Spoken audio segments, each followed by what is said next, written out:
같이 또 말씀 나눌 때 그 찬양 계속 나왔는데 어떤 찬양인지 궁금하시기도 할 것 같고, 그래서 429장이거든요. 그게 세상 모든 풍파 너를 흔들어 받은 복을 세어보아라 크신 복을 내가 이 찬양인데요. 찬양 한번 하고 말씀 나누겠습니다. 429장. 세상 모든 풍파 너를 흔들어 약한 마음 낙심하게 될 때에 내려주신 주의 복을 세어라. 주의 크신 복을 내가 알리라. 받은 복을 세어 보아라.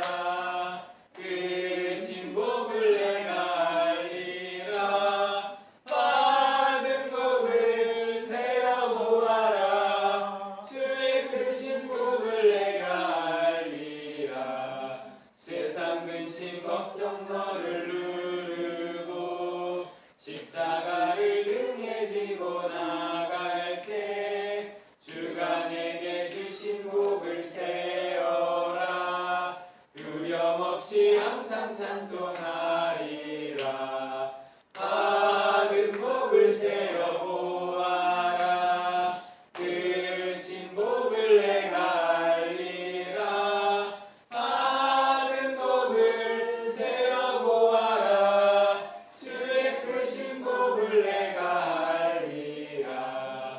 세상 권세 너의 앞길 막을 때 주만 믿고 낙심하지 말아라. 전사들이 너를 보호하리니 염려 없이 앞만 보고 나가라. 받은 복을 세어 보아라. 크신 복을 내가 알리라. 받은 복을 세어 보아라. 주의 크신 복을 내가 알리라. 할렐루야. 이런 찬양입니다. 우리 앞에 분들과 인사 나누겠습니다. 반갑습니다.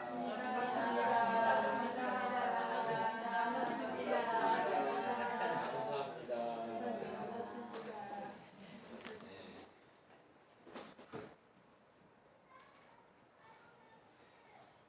네, 오늘 본문 말씀으로 은혜를 나누려고 하는데요. 잠시만요.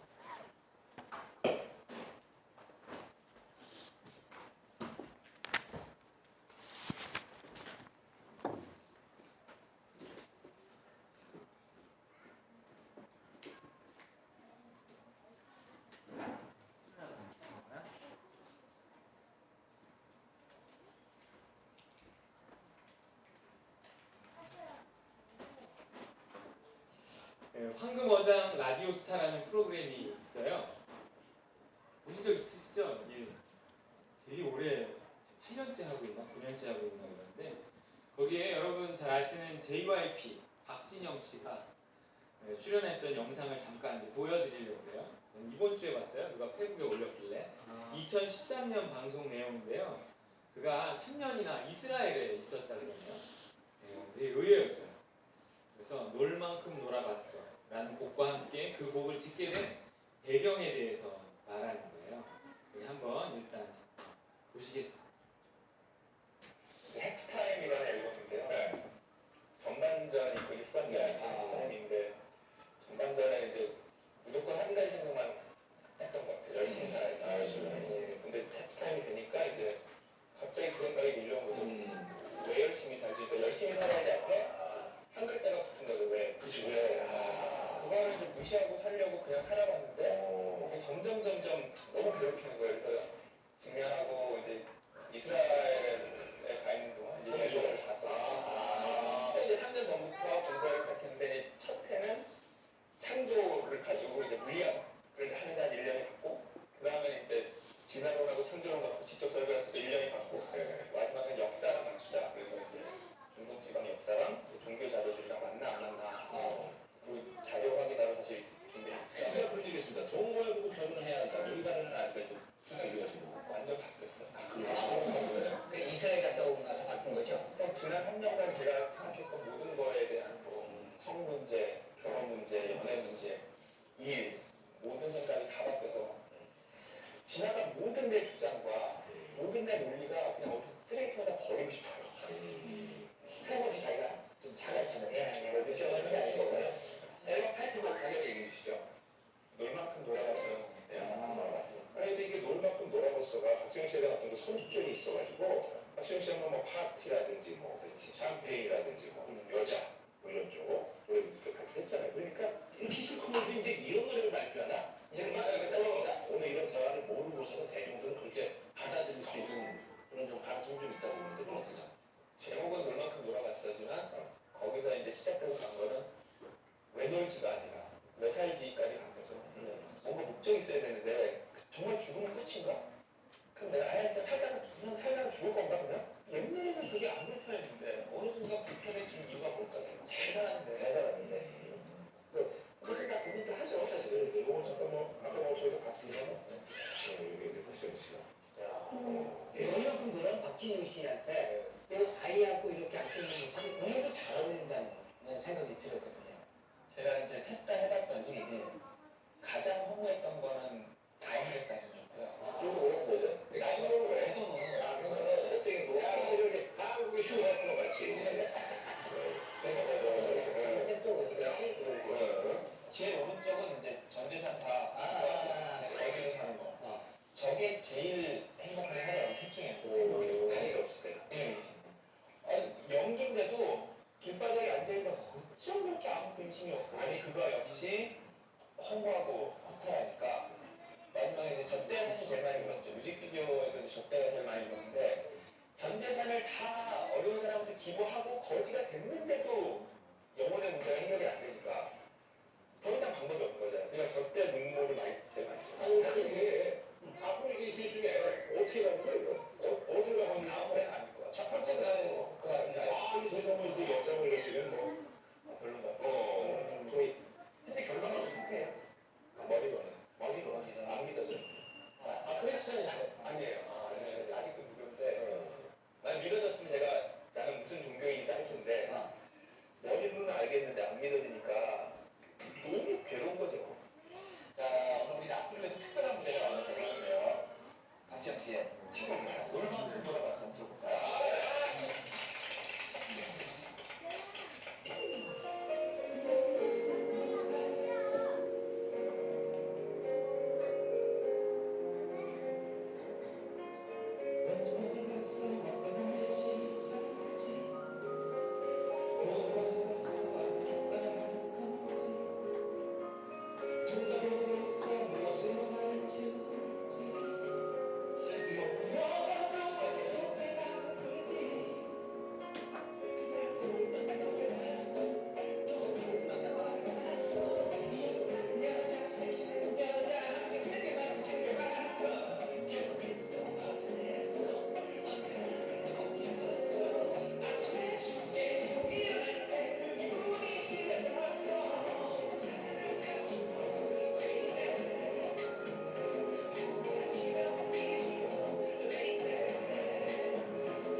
되게 의외지 않아요?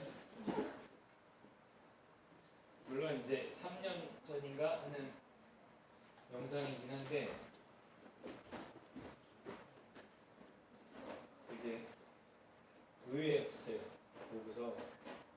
어떠셨나요? 근데 이것은 비단 이 박진영 씨의 고백뿐만이 아니라 정말 이렇게 놀 만큼 놀아보고 벌 만큼 벌어본 사람들이라면 하나같이 느끼는 어떤 그러한 사실들일 거예요. 밤새 술 먹고 즐기고 아침에 일어날 때 그 느낌이 싫었다는 거잖아요. 이런 식의 간증을 학교에 있으면서 다양한 사람들이 와갖고 이렇게 간증하고 이럴 때 이런 걸 여러 번 들어본 적이 있습니다.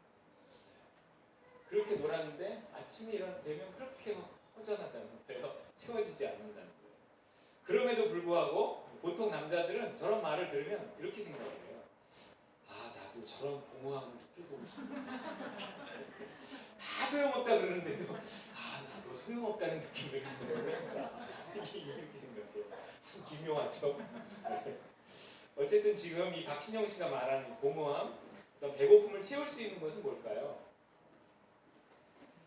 나름 여러 번 결혼하고 심지어 예수님 당시 시대에 결혼 없이 동거까지 하면서 살았던 한 여인이 있었어요. 미스 사마리아. 그 여자가 소가성 우물가에서 예수님을 만나서 이렇게 애원해요. 다시는 목마르지 않게 좀 해주십시오. 다시 배고프지 않게 해달라고 하는 거하고 똑같은 말을 했어요. 이 여자는 정말 놀 만큼 놀아보고 즐길 만큼 즐겨봤는데 그 공허함과 목마름은 채워지지 않았다. 그러자 예수님이 그 여인에게 이렇게 이야기해요. 내가 주는 물을 마시면 영원히 목마르지 않을 것이다. 네 배에서 솟아나는 생수가 될 것이기 때문이다. 이렇게 얘기했어요. 그 생수가 있으면 다시는 목마르지도 않고 배고프지도 않고 공허하지도 않다는 거예요. 내 안에서 샘솟듯 올라와서 나를 적시는 그 생수는 뭘까요? 성경이 그대로 나와 있어요. 뭐예요? 성령이다. 이렇게 말합니다. 성령. 자, 박진영이 머리로만 알고 가슴으로는 믿어지지 않는다고 하는 그 진리.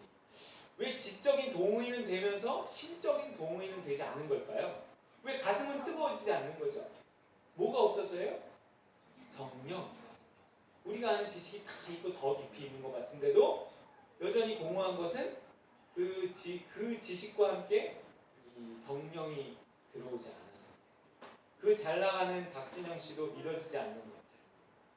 아마 지금도 찾아 헤매고 있을 그 진리들을 누구는 알고 있는 거예요? 누구는 믿고 있는 거예요? 따라해볼까요? 나예요. 그러면 그 박진영 씨도 그렇게 찾아 헤매는데도 찾긴 찾은 것 같은데 믿어지지. 성령이 없기 때문에. 근데 우리 그걸 믿어진다고 말하고 있는 거예요. 이게 대단한 거예요.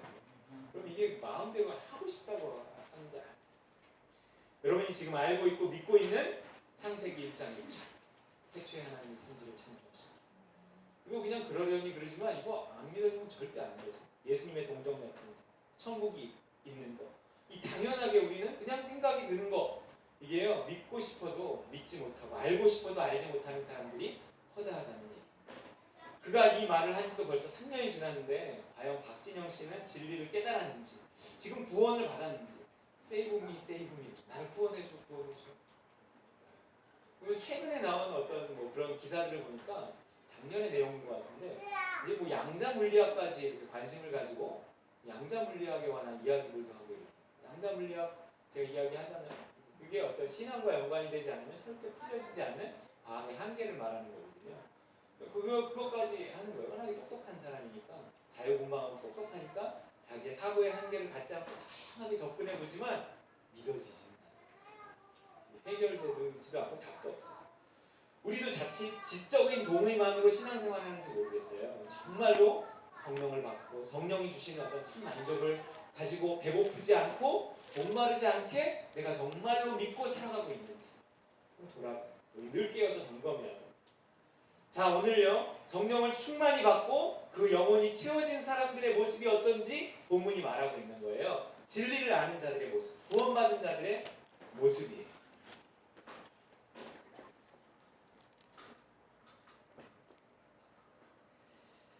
그 모습이 어떤지 32절 말씀 한번 읽어보겠습니다. 시작. 믿는 우리가 한 마음과 한 뜻이 되어 모든 물건을 서로 통용하고 자기 재물을 조금이라도 자기 것이라 하는 이가 하나도 없더라. 믿는 무리가 한 마음과 한 뜻이 되고 이게 교회가 처음 생겼을 때의 모습이 어땠는지를 보여주는 거예요. 모든 물건을 서로 통용하고 자기 재물을 조금이라도 자기 것이라 하는 이가 하나도 없다. 우리 은필 경자매님이 본인의 차를 빌려주면서 그냥 교회 차라고 생각하고 쓰라고 했어요. 네. 그래서 그렇게 쓰려고 그랬는데 제가 잘 안 되는 거죠. 여러분 이게 무슨 말이냐면 자기 것을 다 내어놓고 공동 생산, 공동 소유했다는 거예요. 공산당이 이걸 추구하는 것이거든요. 이게 가장 이상적인 모습이에요. 내 것 없이 그냥 한 식구처럼 부자도 가난한 자도 없이 모두 같이 더불어 살아가는 거예요. 여러분 이 이상이 현실이 되기 위해서는 무엇이 필요하다는 거예요? 성령. 이 초대교회에 지금 성령이 임해서 이렇게 된 거지 이게 딴 게 아니에요. 이게 무슨 공산권 국가들이 이런 이상을 가지고도 사실 다 도달하지 못했잖아요. 다 문 닫았잖아요. 북한도 저러고 있잖아요. 왜 그런 거예요? 뭐가 없었던 거예요? 성령은 없이 껍질만 따라했던 거예요. 우리가 다니고 있는 그리스도의 교회의 모습이 자칫 잘못하면 성령을 강조하지 않고 초대교회로 돌아가자고 말하면 그 공산 특징을 들 수 있어요. 우리는 이 초대교회로 돌아가자고 모토를 삼고 말하는 만큼 다른 어떤 교회보다도 더 성령을 강조하고 성령을 충만히 받아야 돼. 그래야 저 모습이 나오는 거지. 그냥 성령 없이 껍질만 따라하면 다 실패하는 겁니다.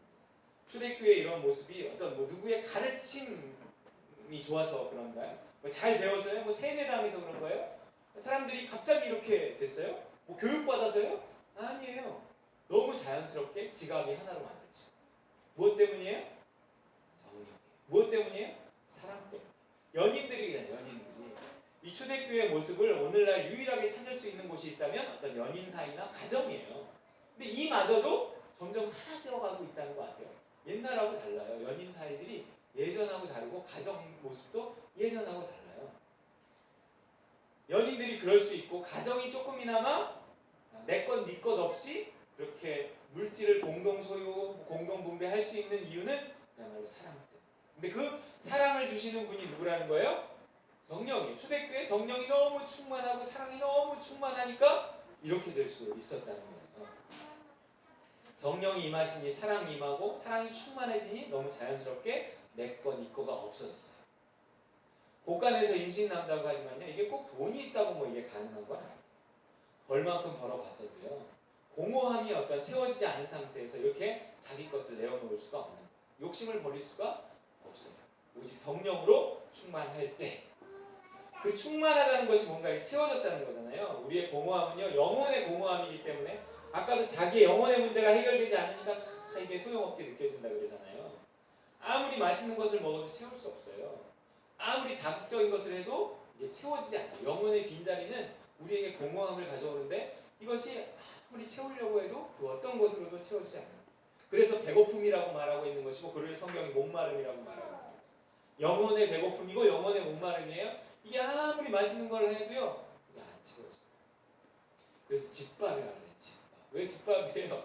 집밥에 밥이 맛있어서 채워지는 게 아니라 집밥에는 사랑이 있고 거저줌이 있고 그렇기 때문에 그 영혼과 함께 배가 채워지니까 그 어디서 먹은 것보다 맛있는 것 같고 즐겁고 이런 거죠. 여러분이 아무리 맛집 수요 미식회에 나오고 3대 천왕에 나온 집을 찾아가도요. 근데 여러 군데 찾아가 봤는데 그냥 그렇더라고요. 그걸 먹으러 어디까지 오나 이런 때가 참 많아요. 여러분 정령으로 충만해지시기 바랍니다. 사랑으로 충만해지시기 바랍니다. 오늘날 이런 어떤 거저줌을요. 사람들은요. 이 사회에서 경험하지 못해요. 연인 사이에서 경험하지 못하고요. 점점 가정에서조차도 경험하지 못하고 있는 게 이 시대의 풍조예요. 점점 사람들이 계산적이 되어져 가거든요. 왜냐하면 그게 현실적이기 때문에 사실 그런 거예요. 어설피 자기를 요즘 시대에 어설피 가정에서도 연인 사이에서도요. 어설피 자기를 희생하려고 들잖아요. 그럼 나중에요. 껍질밖에 안 돼요. 상처만 받아요. 그러니까 아예 처음부터 적당히 계산하고 들어가는 게 나은 거예요. 이 시대를 살아가는 방식이에요. 그게 꼭 나쁘다고 하는 말은 아니에요. 심지어 부모 자식 사이에서도 요즘에는 그래요.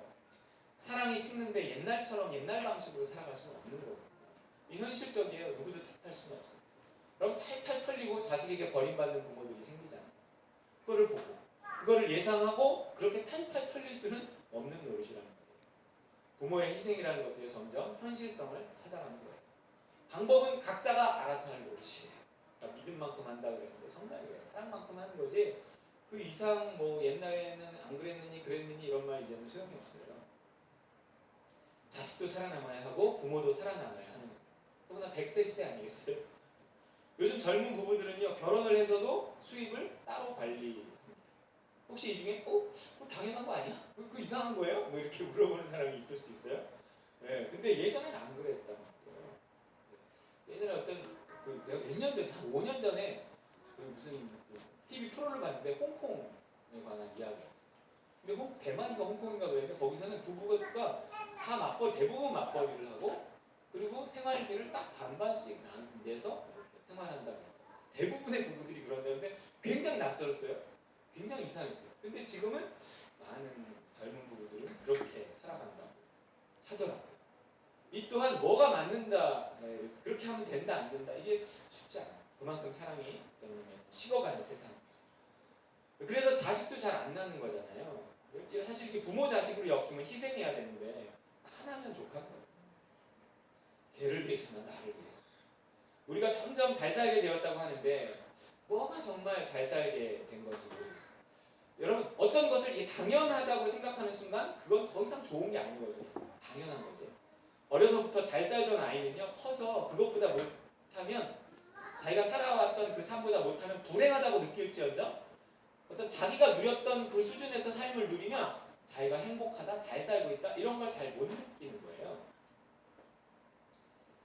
환경이 가져오는 행복감이란 건 매우 상대적이고 불완전할 수밖에 없어요. 요즘에 여러분 그거 아세요? 요즘에 자기가 자기 부모님보다 더 잘 살 거야 라고 생각하는 청년들이 거의 없다는 거 아세요? 야 내가 부모님만큼이나 살 수 있을까? 이렇게 생각하는 사람은 훨씬 더 많아요. 사람은요 이 관계가 가져오는 행복에서 진정한 행복을 느끼는 거예요. 이게 돈으로 행복을 찾으려고 그러면 절대 가능해지지 않습니다. 사실 이 관계가 가져오는 행복만큼 행복할 수 있다. 이거는요 사랑만큼이라는 거예요.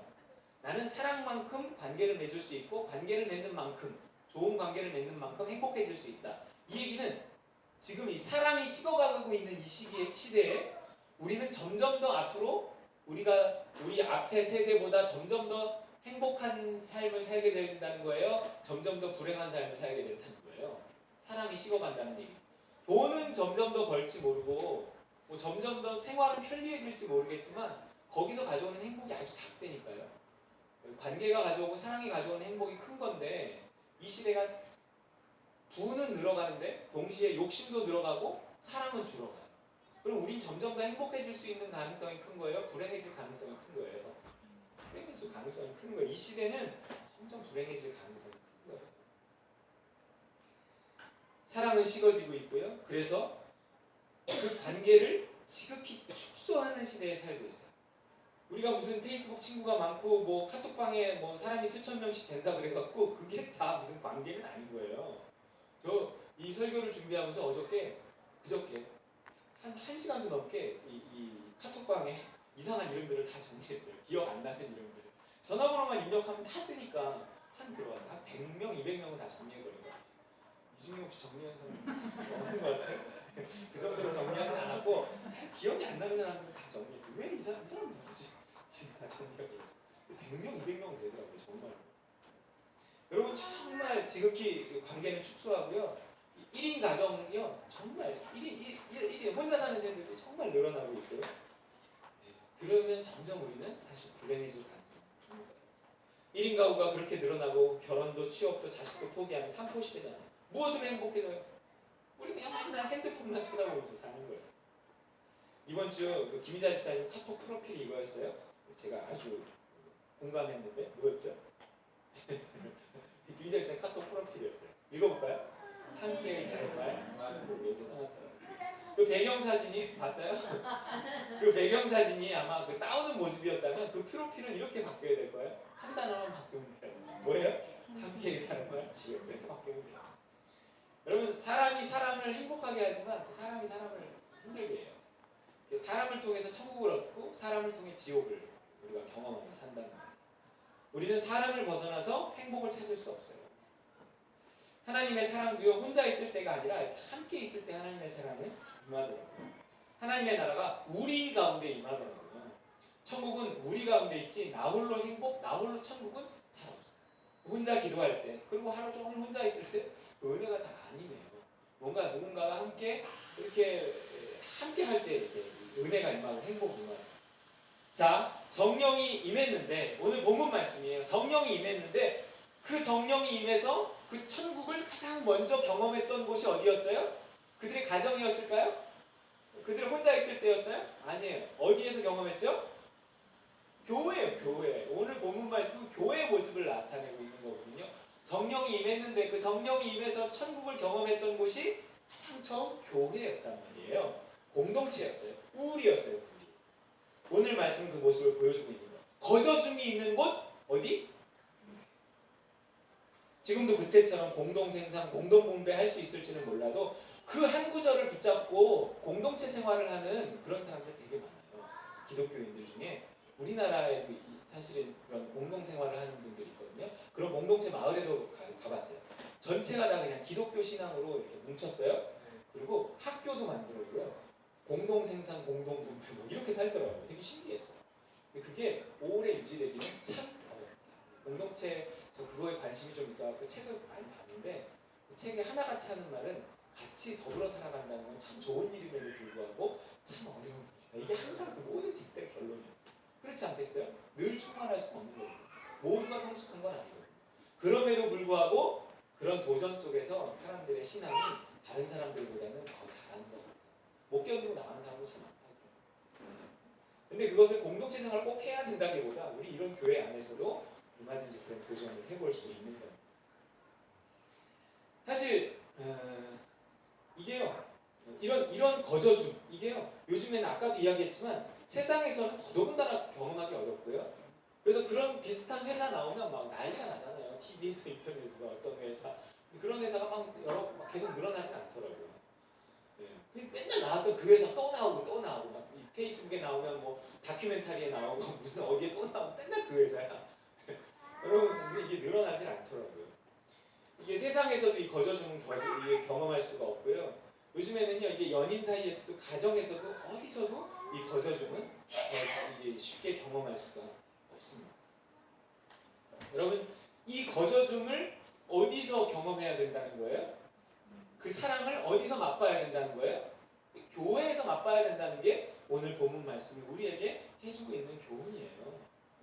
하나님은 여러분을 향해 먼저 자기의 아들을 거저주십니다.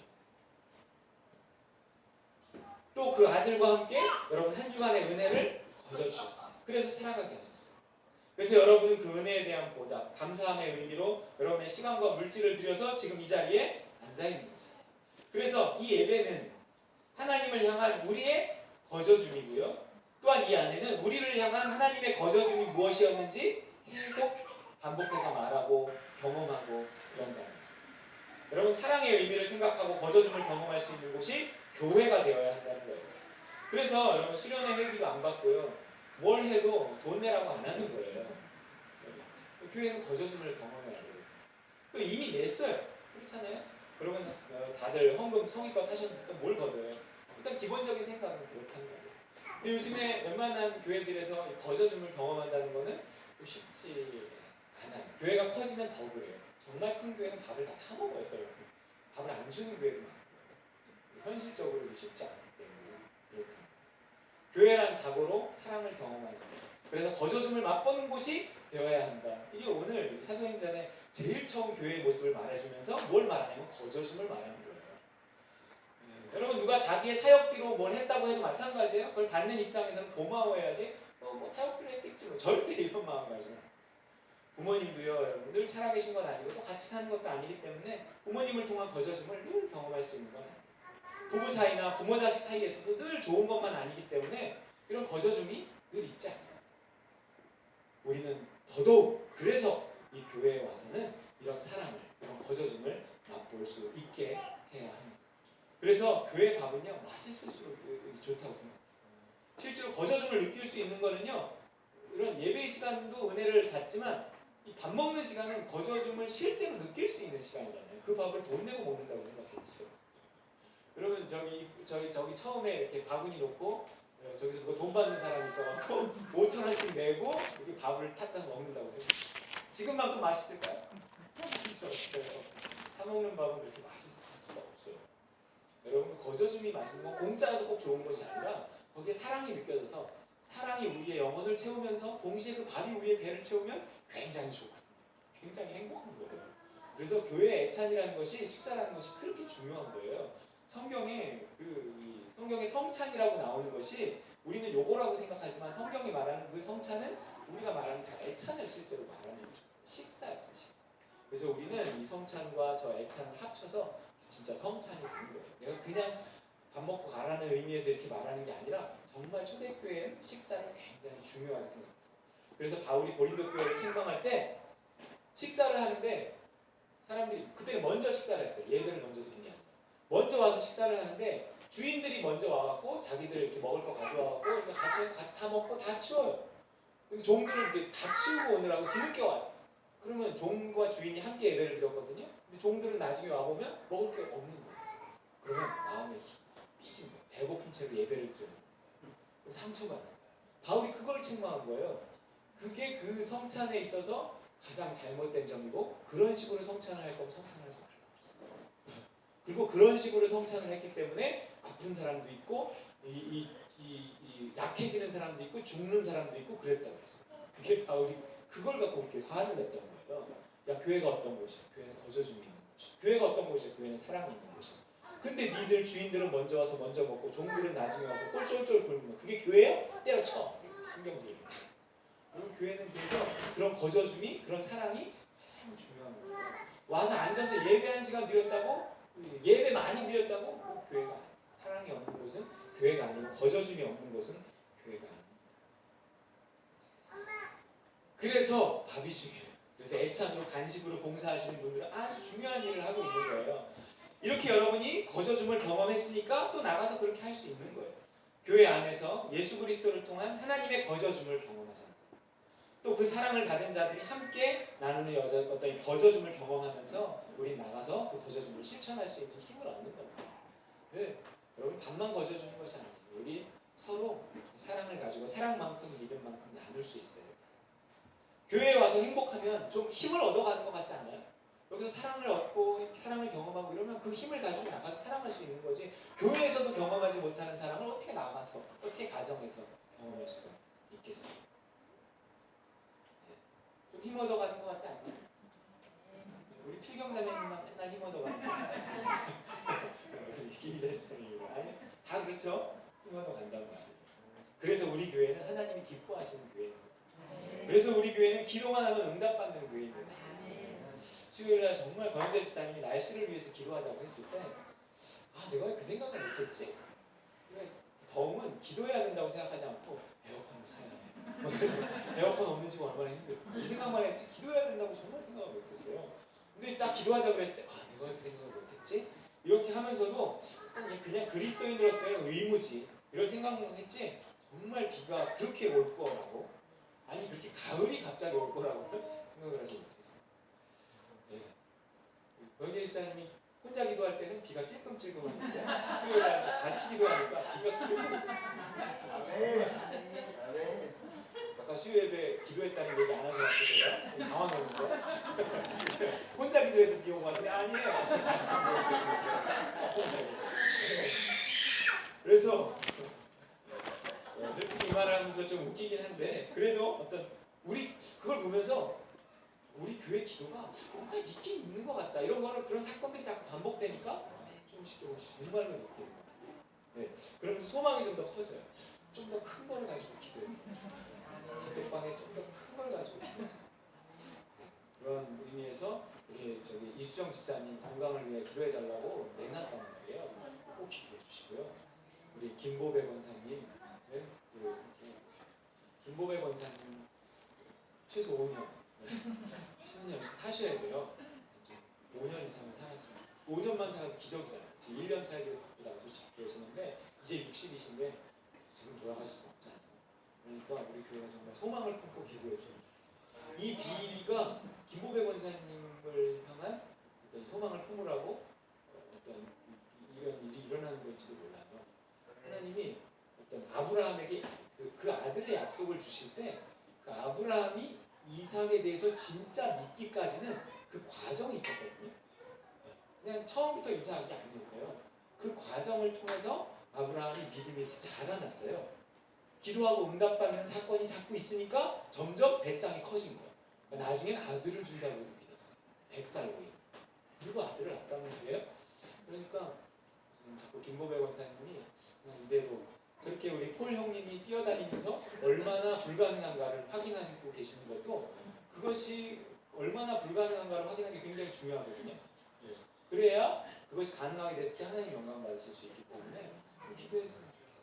그분이 낳고 안 낳고 정말 하나님께 맡기고 정말 낳는다는 믿음이 오면 믿음을 갖고 그런 믿음이 안 와도 안 오는 대로 이렇게 정말 기도하면 어떤 일이 일어나 궁금하고 기대가 되고 점점 그렇습니다.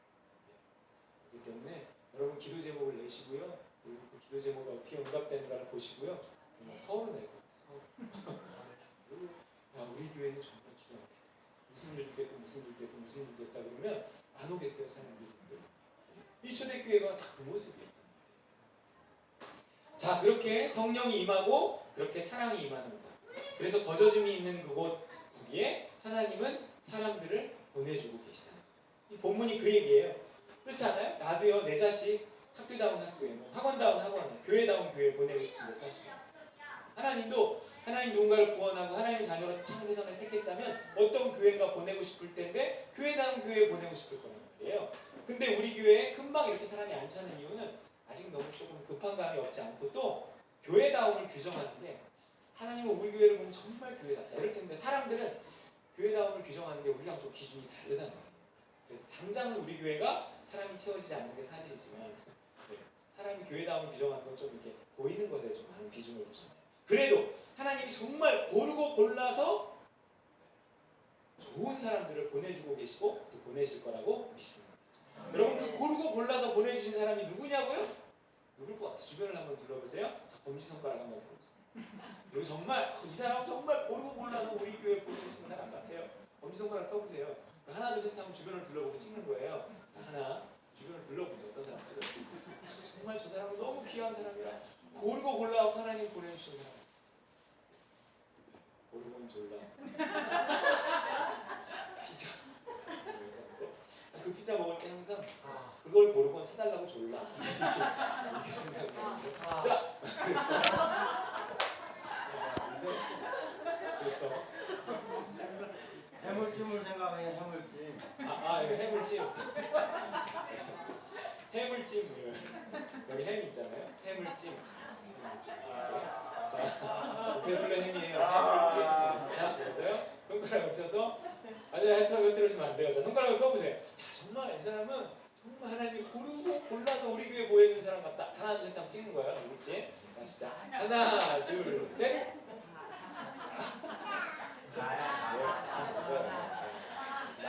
나부터 하고요. 이게 1번이고요. 그리고 우리 연한의 가족이 제일 많이 표를 받는다. 정말 고르고 골라서 보내주시면 얼마나 너무 잘 어울려요. 한 10년 다니신 분. 우리 교회 자체가 그냥 한 10년 된 교회 같긴 한데 정말 저분들이 10년 된. 자, 지금 초대교회는요 성령을 힘입어 그렇게 아름다운 교회를 만들고 아름답게 지금 자라나고 있단 말이에요. 근데 그 아름다움에 건물이 우선이 되지 않았어요. 당시에는 전부 이 가정에서 예배를 드렸죠. 오늘날처럼 교회가 건물을 가지기 시작한 거는 훨씬 수백 년 후대의 일이에요. 건물이 없었어도 초대교회는 부흥했고 아름답게 자라났습니다. 누구의 힘이에요? 성령의 힘이에요. 오늘도 우리가 뭔가 부족하다고 느낀다면 그건 오직 하나 성령이에요. 이건 나 개인도 마찬가지고 우리 가정도 마찬가지고 교회도 마찬가지고 나는 뭐만 있으면 정말 좋겠는데 속는 거예요. 우리 집은 뭐만 갖춰지면 좋겠는데 아니에요. 우리 교회는 뭐하고 뭐만 있으면 금방 부흥할 것 같은데 아니에요. 다 거짓말이에요. 속는 거예요. 뭐만 있으면 돼요? 성령만 있으면. 성령이 충만할 때 무엇도 갖춰지고 무엇도 갖춰질 수 있는 것이지 그게 없어서 문제인 거는 아니에요. 이 결핍을 느끼는 원인은 성령의 부족 때문이에요. 놀 만큼 놀아봤어. 벌 만큼 벌어봤어. 먹을 만큼 먹어봤어. 그래도 채워지지 않아. 그래서 이건 그런데도 채워지지 않는 게 인생인데 영혼의 문제가 해결되지 않기 때문이고 성령이 없기 때문에 답은 분명 성령인데 그게 쉽지 않더라고요. 저도 이번 주에 유난히 좀 힘든 한 주였어요. 네, 이게 중국 선교를 앞두고 있기 때문일까 생각해보고 김사 집사님이 힘드니까 이게 그 성령의 교통하심 때문에 또 같이 그 마음 품으라고 힘든 것 좀 생각해보고 뭔가 굉장히 좀 눌린 한 주간이었는데 답은 성령이거든요. 성령이 충만하고 성령의 위로하심과 성령이 채워주심이 있으면 해결되는데 그게 그렇게 쉽지 않더라고요. 그래서 지금은 많이 회복됐는데 특별히 이 돌아오는 이 한 주간 굉장히 중요한 주간이 다음 주까지 기도해 주세요. 1일 부흥회도 있고요. 또 중국 선교도 준비해야 돼요. 뭘 위해 기도해 주시느냐? 성령 충만. 영적인 싸움에 승리할 수 있도록. 여러분의 기도 한 번이요. 영적인 세계에서 미사일 한 발이 돼갖고 적지에 떨어져서 심각한 타격을 줄 것입니다. 그만큼 싸움은 쉬워지는 거예요. 저의 싸움이 아니라 우리들의 싸움이기 때문에 저만 힘들면 안 돼요. 같이 힘들어요. 저만 즐거우면 안 돼요. 같이 즐거워요. 여러분 기도를 한 만큼 비가 오니까 기쁨을 누리고 간증이 되잖아요. 여러분 제가 이렇게 토요일날 이제 우리 이번 주 토요일날 1일 부흥회도 있고 중국 선교도 있는데 거기에서 얻어오는 어떤 열매 간증 거기에서 받는 상 함께 기도하고 함께 감당하는 사람들이 나누는 것입니다. 여러분 기도한 만큼 여러분 그 일에 동참하고 기도한 만큼 상 받는 거예요. 지금 본문에도요 이런 말이 나와요. 그들 중에 가난한 자가 없다고 나오는데 어떻게 해서 가난이 사라졌을까요? 갑자기 성령이 충만하니까 하늘에서 무슨 돈벼락이 떨어졌을까요? 어떻게 해서 그들이 충만하게 됐을까요? 읽어볼까요? 33절 시작. 사도들이 큰 권능으로 주 예수의 부활을 증언하니 우리가 큰 은혜를 받아 그 중에 가난한 사람이 없으니 이는 밭과 집 있는 자는 팔아 그 판 것의 값을 가져다가 사도들의 발 앞에 두매 그들이 각 사람의 필요를 따라 나눠주며 성령이 충만해서 나는 이제 결핍이 없어요. 여기서 끝나지 않아요. 실질적인 필요를 채워주는데 서로 채워졌다는 거예요. 서로. 그들이 가진 돈은 일정했지만 성령이 충만하니 그 돈에 어떤 사랑이 덧입혀졌어요. 그러니까 많은 돈은 아닐지라도 사랑이 덧입혀진 돈은 그들 중에 가난을 얻게 했습니다. 가난을 없앤 게 단순히 돈의 힘일까요? 아니, 사랑의 힘이습니다. 성령의 힘인 겁니다. 성령과 더불어 산다면 우리가 성령의 충만한 법을 안다면 그래서 사랑으로 채워질 수 있고 내가 더불어 살 수 있는 사람으로 변화될 수 있다면요 우리 평생 가난이 뭔지 모르고 살 수 있다는 거예요. 하나님이 일용할 양식을 주시잖아요. 그리고 내가 더불어 살아가면서 사랑하잖아요. 성령으로 충만한 법을 알잖아요. 그럼 평생 가난하고 상관없이 살아갈 수 있어요. 하지만 돈만 쫓아서 공부하고 돈만 쫓아 일하고 일생 돈의 노예로 살아가면 결국 가난에서 벗어날 수 없어요. 정말 놀 만큼 놀아봤고 벌 만큼 벌어봤어 이러면서도 공허함에 몸부림치는 가난한 인생을 우리는 살 수밖에 없다. 성령은요 그렇게 우리 영혼을 채워서 가난함과 공허함을 사라지게 할 뿐만 아니라 그 가난함이 사라지면 내가 뭘 해야 할 줄을 알게 돼요. 그래서 그 일을 할 수 있게 만들어 주십니다. 나의 가난함이 채워지고 공허함이 사라지면 내 인생에 목표가 생기는데 그 목표가 뭐예요? 그게요 하나님 나라의 확장. 이런 것을 나의 자녀들에게 나의 가족에게 내 이웃에게 전해줘야겠다 하는 목표가 생긴다는 거예요. 지금 충만해진 사도들이 그 성령이 충만하니까 그 교회에 가난함이 사라졌어요. 가난함이 사라진 교회 사람들이 뭘 하나 보세요? 뭘 했죠? 뭘 했어요? 31절 시작. 빌기를 다하며 모인 곳이 진동하더니 무리가 다 성령이 충만하여 담대히 하나님의 말씀을 전한다. 할렐루야. 우리가 예수를 믿고 성령이 충만하잖아요. 그런 교회에 다니잖아요. 그래서 은혜를 받잖아요. 그러면 이 충만함을 전하고 싶은 거예요. 그런 교회를 자랑하고 싶은 거예요. 김지아 집사님 혼자만 하는 게 아니라 우리 필경 자매님 혼자만 하는 게 아니라 우리 여기 다 하고 계시죠? 이렇게 자랑하고 계신가요? 이렇게 자랑하고 있어요. 우리 저기 지하 좀 데리고 오세요. 우리 토요일 날 모임 잘 가졌어요? 그 다 교회 안 다니죠? 한집. 그러니까 나머지 4집 있나요? 5집 있나요? 5집 있나요? 네. 이렇게 기도부터 하는 거예요. 여기서 받은 은혜를 가서 전도를 하면 내가 뭘 알아야 되는데 이게 아니에요. 전도는 자랑하는 거예요. 어쩌다가 교회 얘기를 하는 거예요. 그냥 의무적으로 하지도 말고 그냥 안 하고는 되지 못할 만큼 그렇게 좋아야 돼요. 그렇게 좋아서 자꾸 자연스럽게 자꾸 자랑을 해요. 그러면서 어느 결정적인 순간 하나님 기회를 주시면 아 그래 그럼 우리 교회 가보자 뭐 그럴 수 있는 게 다 전도예요. 네. 이 초대교회가 그렇게 전도를 했다는 거예요.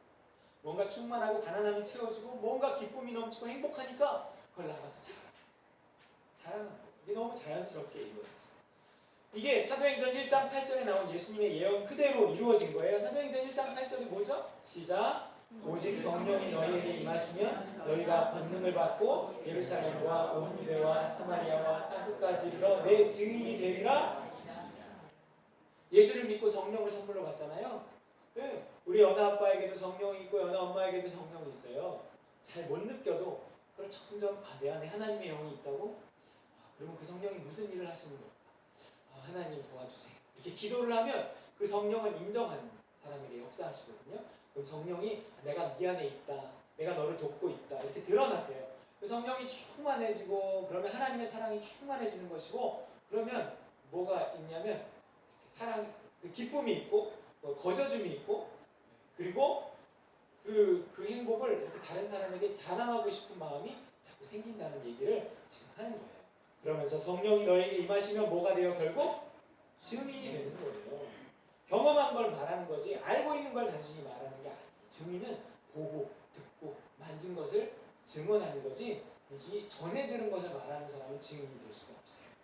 자, 성령이 임하면 권능을 받고 증인이 되는데 그 첫 번째 권능이 뭐예요? 사랑이에요. 성령이 임하면 하나님의 사랑이에요. 연아 아빠는 그렇지 않아도 사랑이 참 많은 사람처럼 보여지는데 예수 믿고 성령을 받으면 더 많아져요. 나는 예수 믿고 성령을 받았는데 이게 참 쉽게 많아지지 않다. 왜 그런지는 잘 모르겠지만 항상 숙제예요. 왜냐하면 예수 믿고 성령 받았는데 사랑은 하나줘야 하는데 그러나 이만큼 사는 것도 정말 성령의 권능입니다. 그 사랑을 부으시는 이유가 뭐예요? 그 사랑을 힘입어 거저주라는 거예요.